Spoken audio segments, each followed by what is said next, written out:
तो मूवी की शुरुआत में हम 3 लोगों को देखते हैं जिन्होंने व्हाइट कलर के एक बेबी ऑक्टोपस को पकड़ा हुआ है। तब उनमें से एक आदमी उस बेबी ऑक्टोपस को मारने लगता है, लेकिन वहाँ पर खड़ा हुआ उसका दोस्त फिंग उसे ऐसा करने से मना कर देता है और उस बेबी ऑक्टोपस को अपने साथ ले जाता है। फिर जब एक लड़की जीमो को इस बारे में पता चलता है तो वो उस बेबी ऑक्टोपस को देखने के लिए यहाँ पर आती है। असल में जीमो फिंग की फ्रेंड होती है जो कि एक साइंटिस्ट भी होती है। उसे देखने के बाद जीमो फिंग से कहती है कि ये कोई नॉर्मल ऑक्टोपस नहीं है, इसीलिए फिंग तुम इसको सेल मत करना, जिस पर फिंग जीमो की बात मान जाता है। इसके बाद हम एक बीच का सीन देखते हैं जहाँ पर अचानक से एक जायंट ऑक्टोपस आ जाता है और वहाँ पर आई वो एक लड़की को पानी में नीचे खींच लेता है। तब ये देखकर बीच पर आए सारे लोग वहाँ से भागने लगते हैं, लेकिन फिर भी वो जायंट ऑक्टोपस उनमें से बहुत सारे लोगों को मार देता है। नेक्स्ट सीन में हमें एक आदमी लिन दिखाया जाता है जो कि बायोटेक्नोलॉजी लैब का ऑनर होता है। यहाँ पर उसे कुछ लोगों ने किडनैप किया होता है, लेकिन फिर एक आर्मी ऑफिसर अपने कुछ साथियों के साथ यहाँ पर आता है और इन सभी लोगों को मारने के बाद लिन को बचा लेता है। फिर वो आर्मी ऑफिसर लिन से पूछता है कि आखिर उन लोगों ने तुम्हें किडनैप क्यों किया था, जिस पर लिन कहता है कि शायद उन्हें मेरे एक्सपेरिमेंट्स के बारे में पता चल गया होगा। अगले सीन में हमें जीमो दिखाई जाती है जिसके लैब से एक्सपेरिमेंट्स के सारे सैंपल गायब थे, लेकिन तभी वहाँ वही बायोटेक लैब का ऑनर लिन आता है और वो जीमो को एक जीन म्यूटेशन प्रोजेक्ट पर काम करने के लिए ऑफर देता है, लेकिन जीमो उसकी ऑफर लेने से इनकार कर देती है क्योंकि उसे इस तरह की चीजें पसंद नहीं थी। लेकिन तभी लिन जीमो से कहता है कि अगर तुम इस प्रोजेक्ट को कंप्लीट करने में मेरी हेल्प करोगी तो मैं तुम्हारे पूरे 5 साल के एक्सपेरिमेंट्स को कवर करूंगा। इसके बाद हम देखते हैं लिन को जो कि जीमो के फ्रेंड फिंग से मिलता है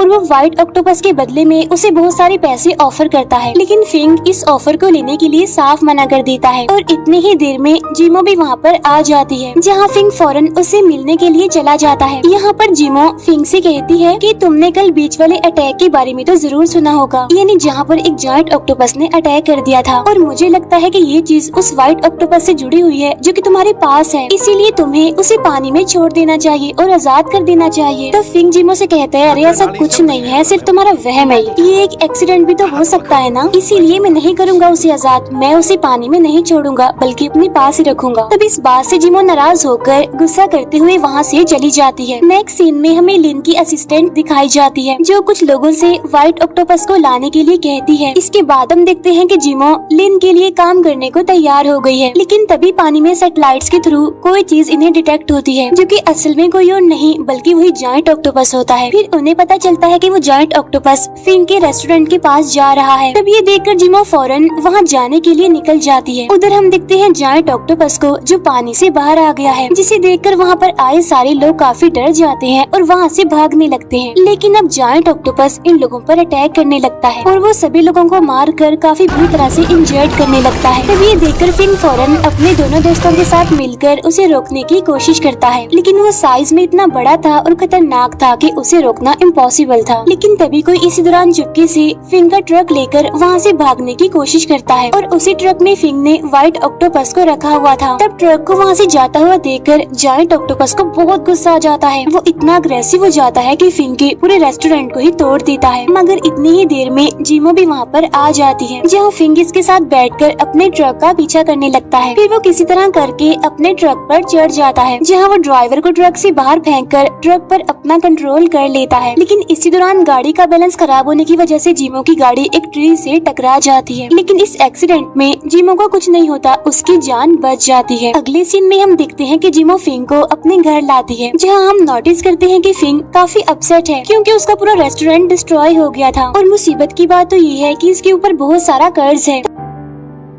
अब यहाँ पर जीमो फिंग को तसल्ली देते हुए उसे कहती है कि प्लीज तुम टेंशन मत लो, परेशान मत हो, मैं इस सब में तुम्हारी हेल्प करने के लिए अपने घर को सेल कर दूंगी ताकि तुम कर्ज उतार सको। लेकिन फिंग ये नहीं चाहता कि जीमो अपना घर बेचे, इसीलिए वो नेक्स्ट मॉर्निंग लिन को अपना व्हाइट ऑक्टोपस सेल कर ही देता है। लेकिन इतने ही देर में जीमो भी वहाँ पर आ जाती है और जब उसे इस बारे में पता चलता है तो वो फिंग पर बहुत गुस्सा करती है क्योंकि उसे लगता था कि व्हाइट ऑक्टोपस और समंदर में मौजूद उस जायंट ऑक्टोपस के बीच जरूर कोई कनेक्शन है। लेकिन फिंग को उसकी सारी चीजें फजूल लगती हैं। इसीलिए यहाँ पर उन दोनों की बहस हो जाती है, जहाँ फिंग जीमो पर काफी चिल्लाता है, जिसे दुखी होकर जीमो से कहती है कि देखना तुम इस गलती के लिए एक दिन जरूर पछताओगे। उधर हम देखते हैं फिंग के दोनों फ्रेंड्स को जो समंदर में मछली पकड़ने आए होते हैं, लेकिन तभी जायंट ऑक्टोपस उन दोनों को एक ही झटके में मार डालता है। और जब इस बारे में फिंग को पता चलता है तो वो बहुत ही दुखी हो जाता है। तब जीमो कहती है कि इस बारे में तो मैंने तुम्हें पहले ही इन्फॉर्म कर दिया था, क्योंकि मुझे इसका अंदाजा काफी पहले ही हो गया था। लेकिन अब सिर्फ ना हम दोनों खतरे में हैं, बल्कि पूरा आइलैंड ही खतरे में है। ये सुनकर फिंग कहता है कि मैं उस मॉन्स्टर से अपना बदला जरूर लूंगा, क्योंकि पहले उसने मेरा रेस्टोरेंट तोड़ दिया और बाद में मेरे फ्रेंड्स को भी मार डाला। उधर लैब में हम देखते हैं लिन को, जो व्हाइट ऑक्टोपस को मारने वाला ही होता है, लेकिन जीमो उसे मारने देना नहीं चाहती। वो उसे जिंदा रखने का कहती है ताकि इस व्हाइट ऑक्टोपस पर वो जीन म्यूटेशन वाला रिसर्च किया जा सके। इसके बाद फिर जब लैब में कोई नहीं होता तो जीमो डरते हुए बड़े प्यार से व्हाइट ऑक्टोपस को टच करती है, लेकिन वो व्हाइट ऑक्टोपस उसे कुछ भी नहीं कहता। लेकिन इतने ही देर में हम देखते हैं कि जीमो के साथी भी वहाँ पर आ जाते हैं और वो जीमो को बताते हैं कि डीएनए रिपोर्ट से हमें पता चला है कि इस बेबी ऑक्टोपस और समंदर में मौजूद उस जायंट ऑक्टोपस के बीच माँ बेटे का रिलेशन है। इसके अलावा हमें पता चला है कि जायंट ऑक्टोपस की उम्र तकरीबन 75 साल है। और ये बात काफी हैरान करने वाली है, क्योंकि ऑक्टोपस तो बस 4 या फिर 5 साल तक ही जिंदा रह सकते हैं। तब जीमो कहती है कि शायद न्यूक्लियर रेडिएशन की वजह से ऐसा हुआ हो। तब उसकी ये बात सुनकर जीमो की साथी कहती है कि हमें इस बेबी ऑक्टोपस में कोई भी रेडियो एक्टिव जैसी चीज नहीं मिली। तब ये सुनकर जीमो को शक हो जाता है कि उनसे पहले भी किसी ने इस पर रिसर्च की है। इसके बाद हम देखते हैं लिन को, जो कि अपने ग्रैंडफादर की पुरानी डायरी को ओपन करता है और उसके अंदर से वो एक टूटा हुआ बैज निकालता है, जिसके पीछे एक सीरियल नंबर लिखा होता है। लेकिन बैज टूटे होने की वजह से वो कंप्लीट नहीं होता। लेकिन तभी जीमो को पता चलता है कि लिन ने सारी रिसर्च को पब्लिश कर दिया है। उधर हम देखते हैं आर्मी ऑफिसर को, जो कि अपने सीनियर से कांटेक्ट करता है और बैज के टूटे हुए आधे टुकड़े को देखकर कहता है कि मुझे इसका क्लू मिल चुका है। उधर जीमो लिन पर काफी गुस्सा करने लगती है कि उसने रिसर्च को पब्लिश क्यों किया। लेकिन तभी हम देखते हैं कि वो आर्मी ऑफिसर भी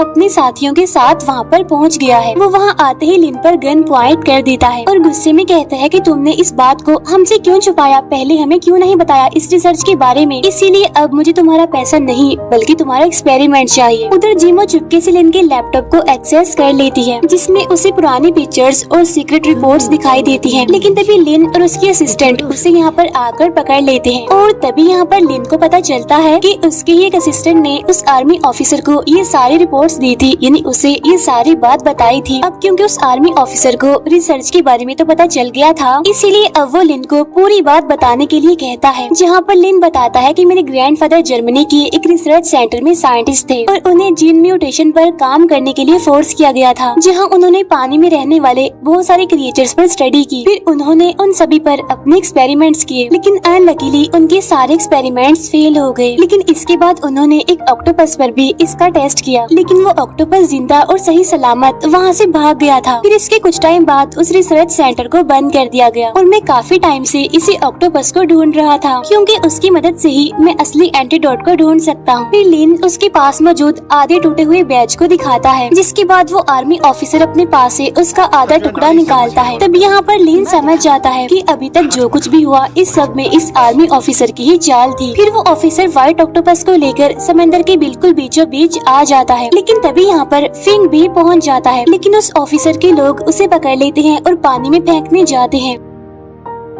लेकिन तभी वो बेबी ऑक्टोपस उसे समंदर में गिरने से पहले पकड़ लेता है, जहाँ फिंग एक शार्क का खाना बनने से बच जाता है। अब क्योंकि बेबी ऑक्टोपस ने फिंग की जान बचाई थी, इसीलिए उन दोनों की यहाँ पर दोस्ती सी होने लगती है। लेकिन इसी टाइम जायंट ऑक्टोपस वहाँ पर आ जाता है और ऑफिसर के लोग उसे रोकने के लिए लगातार उस पर फायरिंग करने लगते हैं। उधर जीमो फिंग को ऊपर खींच लेती है और बेबी ऑक्टोपस को भी केज से निकालकर पानी में फेंककर उसे आजाद कर देते हैं। लेकिन तभी ये लोग बेबी ऑक्टोपस पर भी गोलियां चलाने लगते हैं, जिसके बाद बेबी ऑक्टोपस नीचे पानी में चला जाता है। तब ये देखकर जायंट ऑक्टोपस को उन पर बहुत गुस्सा आता है और वो उन पर अटैक करने लगता है। लेकिन तभी वो ऑफिसर उस पर एक खतरनाक अटैक करता है, जिससे जायंट ऑक्टोपस मरता तो नहीं, लेकिन वो वहाँ से चला जाता है। लेकिन फिर थोड़ी ही देर के बाद वो इनकी शिप पर दोबारा अटैक करके पूरे शिप को ही अपने कंट्रोल में कर लेता है और इसी वजह से उन सबको समंदर में कूदना पड़ता है। तब ये लोग तैरते हुए किसी तरह किनारे पर आ जाते हैं और जायंट ऑक्टोपस समंदर में पूरी तरह उनके शिप को डुबा देता है। इसके बाद लिन अपने ग्रैंडफादर की बनाई हुई मैप का यूज करता है और उसे फॉलो करते हुए वो उन सबको एक केव के पास लाता है और इसके अंदर ही वो सीक्रेट रिसर्च बेस है, यानी जहाँ पर इसके ग्रैंडफादर एक्सपेरिमेंट्स किया करते थे। केव में जाने के बाद ये लोग अंदर आगे बढ़ते हैं, लेकिन तभी जायंट ऑक्टोपस भी इनका पीछा करते करते वहाँ पर आ जाता है। थोड़ा आगे जाने पर ये लोग रेस्ट करने के लिए एक जगह पर रुक जाते हैं, लेकिन तभी जायंट ऑक्टोपस वहाँ पर आकर इन पर अटैक कर देता है, जहाँ ये लोग एक बार फिर से उस पर लगातार फायरिंग करने लगते हैं। मगर फिर भी जायंट ऑक्टोपस इनके बहुत सारे लोगों को मार गिराता है और बस इतने ही देर में सबकी हालत खराब हो जाती है। लेकिन फिर भी ये लोग वहाँ की सीक्रेट रिसर्च बेस को ढूंढने में कामयाब हो जाते हैं। उसे ढूंढने के बाद ये लोग उसके अंदर जाते हैं और यहाँ पर ऑफिसर लिन को वो एंटीडोट ढूंढने के लिए कहता है, वो एंटीडोट जो उसके ग्रैंडफादर ने ऑक्टोपस को इंजेक्ट किया था। साथ साथ वो जिमो को भी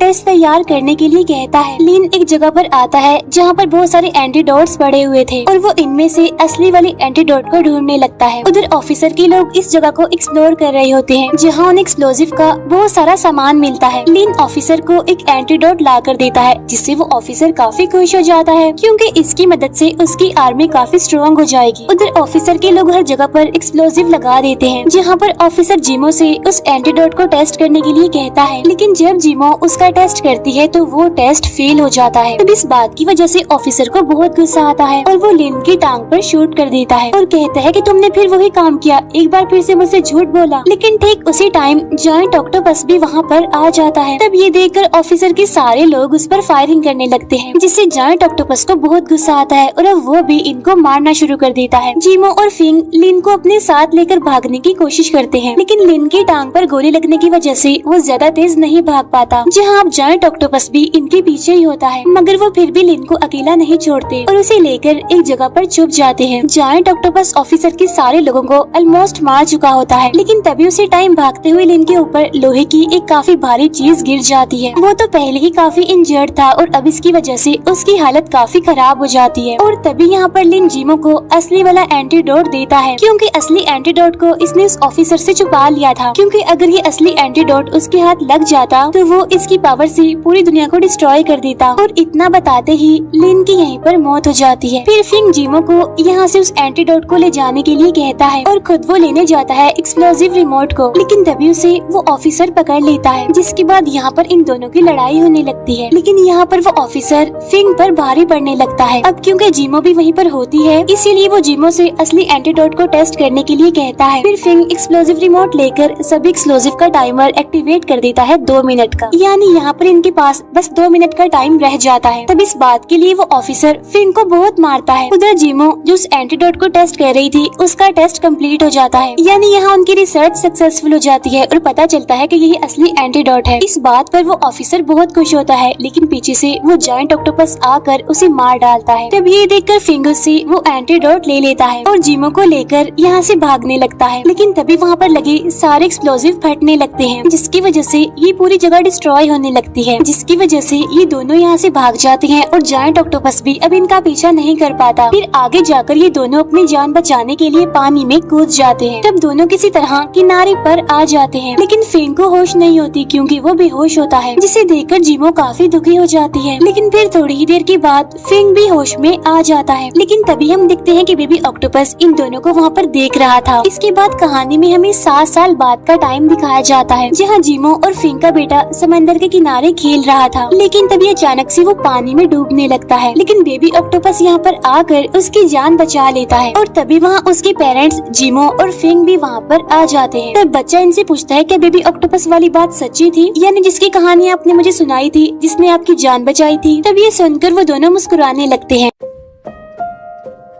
मूवी के स्टार्ट में ही हम एक कबीले के कुछ लोगों को देखते हैं जो कि रिवर में फिशिंग कर रहे थे। लेकिन तभी उनके पास तैरते हुए एक बैकपैक आता है, लेकिन उस बैग में क्या था और वो वहाँ कैसे आया, इसके बारे में हमें कुछ पता नहीं चल पाता, क्योंकि इसके बारे में हम मूवी के लास्ट में जानेंगे। फिर हमें कुछ न्यूज रिपोर्ट्स के जरिए पता चलता है कि कोंगो के फॉरेस्ट में डायनासोर के बारे में कुछ बातें फैल रही हैं। असल में कुछ लोगों को लगता था कि उस जंगल में अभी भी डायनासोर्स की कुछ स्पीशीज मौजूद हैं। और तभी उस रिपोर्ट में हम एक आदमी को देखते हैं जिसका नाम होता है जोनाथन, जो कि अपनी टीम के साथ कोंगो जाकर इस अफवाह के बारे में पता लगवाने वाला था। जोनाथन की टीम में उसके दो साथी होते हैं, एक मेल होता है और एक फीमेल होती है। उनमें मेल का नाम चार्ली होता है। दोनों ही मेडिकल स्टूडेंट्स थे। जोनाथन के साथ दो कैमरामैन भी जाने वाले थे ताकि वो उन डायनासोर्स पर एक डॉक्यूमेंट्री बना सके। अब अगले सीन में हम जोनाथन के बेटे लूक को देखते हैं। लूक को वीडियोस बनाने का बहुत शौक था, इसीलिए वो हमेशा ही अपने साथ बहुत सारे कैमरास रखा करता था। और जब उसे पता चलता है कि उसके फादर कोंगो के फॉरेस्ट में जाने वाले हैं, तो वो भी अपने फादर के साथ वहाँ पर जाने का डिसाइड करता है। और इस टाइम भी वो यही वीडियो बना रहा था कि मैं भी अपने फादर के साथ कोंगो के जंगलों में जा रहा हूँ। लेकिन इसी दौरान जोनाथन वहाँ पर आ जाता है। तब लूक कहता है कि मैं भी आपके साथ इस जर्नी पर जाऊंगा। तब जोनाथन कहता है कि तुम कोंगो हमारे साथ जरूर जाओगे, लेकिन तुम हमारे साथ जंगल में नहीं जाओगे, बल्कि हमारे एक रिलेटिव के पास रुकोगे जो कि वहीं पर ही रहते हैं। इसके बाद सीन शिफ्ट होकर आता है एयरपोर्ट पर, जहाँ सभी लोग कोंगो के लिए फ्लाइट पकड़ने वाले थे। और फिर बहुत ही जल्द सब कोंगो पहुँच ही जाते हैं, जहाँ पर लोग दोबारा से अपने फादर को उनके साथ चलने के लिए कहता है, जिस पर उसके फादर जोनाथन उसे फिर से मना कर देते हैं। अब क्योंकि उनकी रिलेटिव शाम को लोग को लेने आने वाले थे, इसीलिए जोनाथन उसे एक होटल में छोड़कर खुद फॉरेस्ट जाने के लिए निकल जाते हैं। अगले सीन में हम देखते हैं कि सब उस फॉरेस्ट में जाने के लिए एक हेलीकॉप्टर वहाँ पर मंगवाते हैं। अब क्योंकि जोनाथन और उनकी टीम यहाँ पर पहले कभी भी नहीं आए थे, इसीलिए वो एक लेडी जो कि इकोलॉजिस्ट होती है उसे अपने साथ में ले लेते हैं गाइड करने के लिए। और अभी सबकी बात वो अपनी जर्नी को स्टार्ट कर देते हैं। सफर के दौरान जोनाथन सबको डायनासोर्स के बारे में इंफॉर्मेशन देने लगता है। और तभी हम जोनाथन के बेटे लूक को देखते हैं, जो कि अपने फादर से छुपकर उस हेलीकॉप्टर में बैठ गया था और वहीं बैठकर वो अपनी वीडियोस भी बना रहा था। लेकिन तभी बाय मिस्टेक उससे कुछ गिर जाता है, तो वो आवाज सुनकर जोनाथन और बाकी लोगों का ध्यान वॉशरूम की तरफ जाता है। इसीलिए जोनाथन वॉशरूम में चेक करने के लिए जाता है, लेकिन तभी वो अपने बेटे लूक को वहाँ पर देखकर काफी हैरान हो जाता है। लेकिन क्योंकि जोनाथन ने उसे उनके साथ आने के लिए मना किया था, इसीलिए वो उसे बहुत डांटते हैं और इसीलिए वो अपने पायलट से हेलीकॉप्टर को दोबारा सिटी में ले जाने के लिए कहता है। लेकिन पायलट ऐसा करने के लिए मना कर देता है, क्योंकि वापस जाने से हेलीकॉप्टर का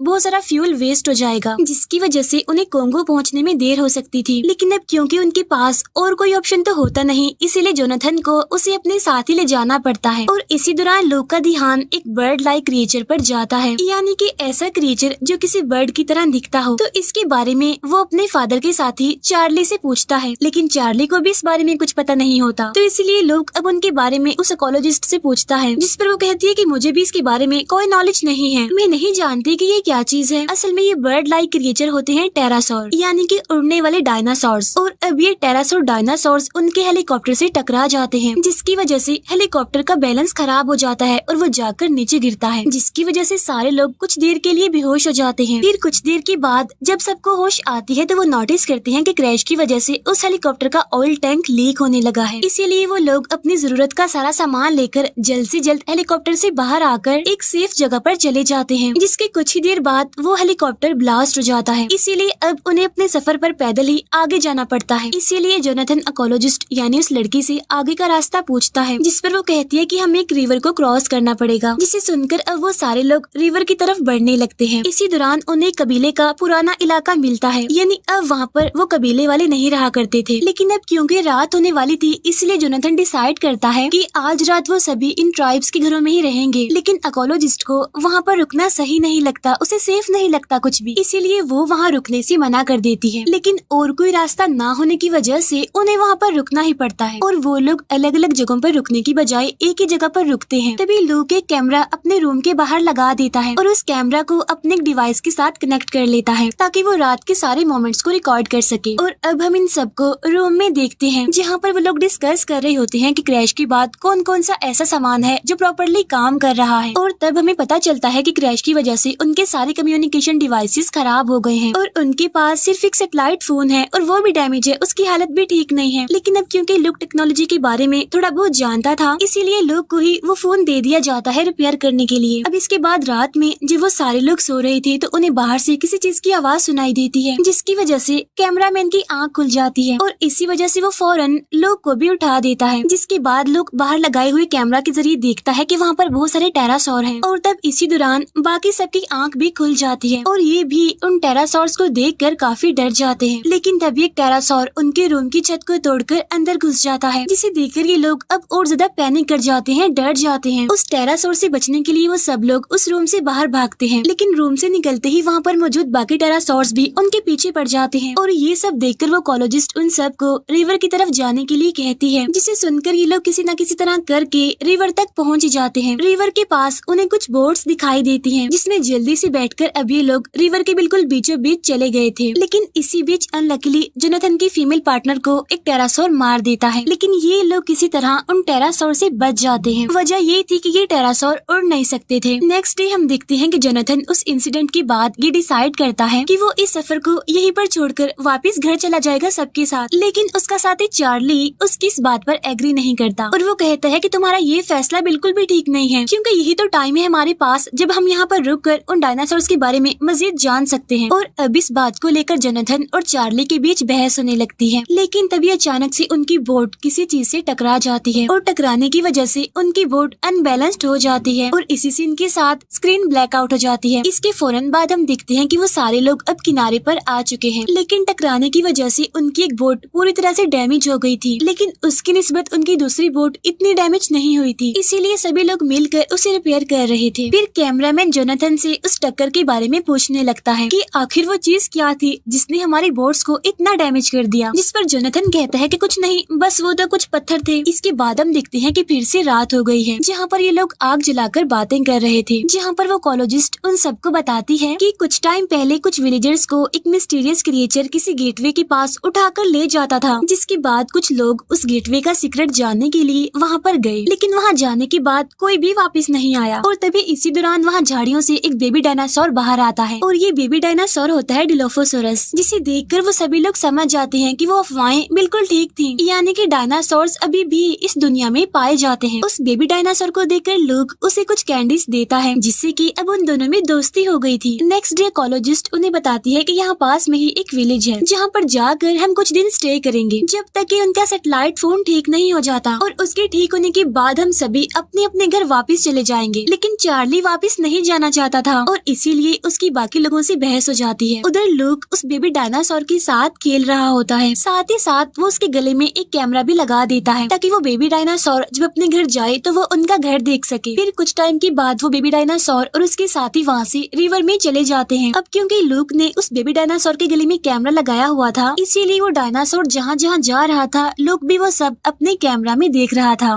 जिसके दौरान लूक देखता है कि वो बेबी डायनासोर एक केव में घुस गया है। असल में पानी में एक केव थी। केव में जाने की वजह से सिग्नल्स वीक हो जाते हैं, स्क्रीन ब्लैक हो जाती है और लूक कुछ नहीं देख पाता। फिर कुछ टाइम के बाद जब सिग्नल्स वापस आते हैं तो लूक देखता है कि वो बेबी डायनासोर उस केव से होकर कहीं पर जा रहा है। यहाँ पर हमें पता चलता है कि कल रात उस इकोलॉजिस्ट ने इस केव के बारे में भी उन सबको बताया था। फिर थोड़ा आगे जाने पर बेबी डायनासोर के गले से वो कैमरा निकलकर गिर जाता है, लेकिन तभी हम देखते हैं कि वहाँ पर बेबी डायनासोर के साथ साथ एक और डायनासोर भी है, लेकिन कैमरा नीचे गिरने की वजह से वो उसे ठीक से नहीं देख पाते। लेकिन अब क्योंकि चार्ली भी लूक के साथ ये सब कुछ देख रहा था, इसीलिए वो लूक को मना करता है कि इस सब के बारे में तुम अपने फादर जोनाथन को कुछ भी नहीं बताओगे, क्योंकि अगर जोनाथन को इस सब के बारे में पता चल जाएगा तो वो इस जर्नी को कभी भी आगे नहीं बढ़ाएगा। इसके बाद ये लोग बोट्स में बैठकर फिर से अपनी जर्नी पर आगे बढ़ जाते हैं, लेकिन कुछ देर के बाद पानी की तेज बहाव की वजह से उनकी बोट्स फिर से अनबैलेंस्ड हो जाती हैं, जिसकी वजह से लूक और चार्ली की बोट एक अलग ही डायरेक्शन में चली जाती है। और जिस डायरेक्शन में उनकी बोट जा रही थी ये असल में वही जगह थी जिसके बारे में उस इकोलॉजिस्ट ने उन्हें बताया था, यानी ये वही गेटवे था जहाँ से विलेजर्स को वो मिस्टीरियस क्रिएचर उठाकर ले जाया करता था। इसीलिए अब ये दोनों उस गेटवे के जरिए आगे बढ़ते हैं, लेकिन थोड़ा आगे जाते ही जोनाथन उनके पास पहुँच जाता है। इसके बाद जब ये लोग किनारे पर जाने के लिए वहाँ से आगे बढ़ते हैं तो तभी एक डायनासोर पानी के अंदर से बाहर निकलता है, मगर उस टाइम वो अग्रेसिव नहीं था, इसीलिए कैमरामैन उसकी वीडियो बनाने के लिए बोट के किनारे पर जाता है। लेकिन तभी अचानक से दूसरा डायनासोर पानी से बाहर आ जाता है, वो उनकी बोट को हिट कर देता है, जिसकी वजह से उनकी बोट पलट जाती है। इसके बाद सीन कट होता है और हम किनारे पर लूक और चार्ली को देखते हैं और यहाँ पर लूक अपने फादर जोनाथन को आवाज लगा रहा था, जिस पर चार्ली उसे मना करता है कि मत करो ऐसे, मत आवाज लगाओ अपने फादर को, क्योंकि वो सब तो मर गए हैं और यहाँ पर काफी खतरा है, इसीलिए हमें जल्द से जल्द यहाँ से निकलना होगा। जिसके बाद कुछ दूर चलते ही चार्ली लूक को वो सैटेलाइट फोन रिपेयर करने के लिए देकर खुद कहीं चला जाता है।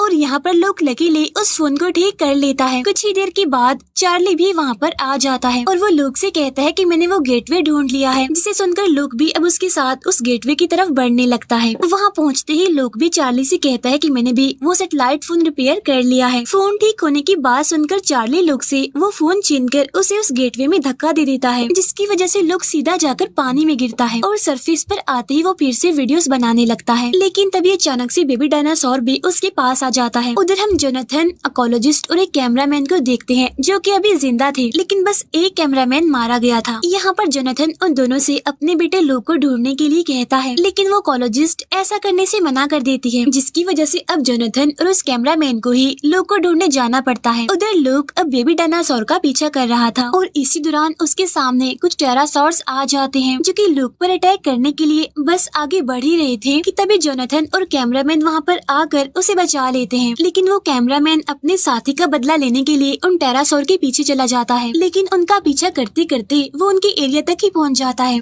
जहाँ टेरासॉर मिलकर उस पर अटैक कर देते हैं और उसे जान से मार डालते हैं। यहाँ पर लूक अपने फादर जोनाथन से कहता है कि आपके साथी चार्ली ने आपके साथ धोखा किया है। इसके बाद अब ये दोनों बाप बेटा जंगल से निकलने के लिए आगे बढ़ते हैं और अब ये सीधा एक वैली की तरफ जाने लगते हैं, लेकिन चार्ली उन दोनों को वहाँ पर देख लेता है। असल में चार्ली उन डायनासोर्स को ढूंढने का सारा क्रेडिट खुद ही लेना चाहता था, इसीलिए वो सेल्फिश होकर ये सब कुछ कर रहा था। अब जोनाथन और लूक जैसे ही वैली पर पहुँचते हैं तो वहाँ पर लैंडस्लाइड होने लगती है, जिसकी वजह से जोनाथन वहाँ पर लटक जाता है और बस वो गिरने ही वाला था कि तभी चार्ली वहाँ पर आ जाता है, जिसे वहाँ पर देखकर जोनाथन लूक को वहाँ से जाने के लिए यानी वहाँ से भाग जाने के लिए कहता है, लेकिन लूक उसकी बात नहीं मानता कि मैं आपके बगैर नहीं जाऊंगा। लेकिन जोनाथन के बार बार जिद करने पर लूक को उसकी बात माननी पड़ती है, इसीलिए वो वहाँ से चला जाता है। अब लूक के वहाँ से जाते ही जोनाथन उस वैली में गिर जाता है। उधर लूक चार्ली से बचते हुए उसी जगह पर पहुँच गया था जहाँ पर बेबी डायनासोर के गले से उसका कैमरा गिर गया था। लेकिन कुछ ही देर में वहाँ पर चार्ली भी आ जाता है,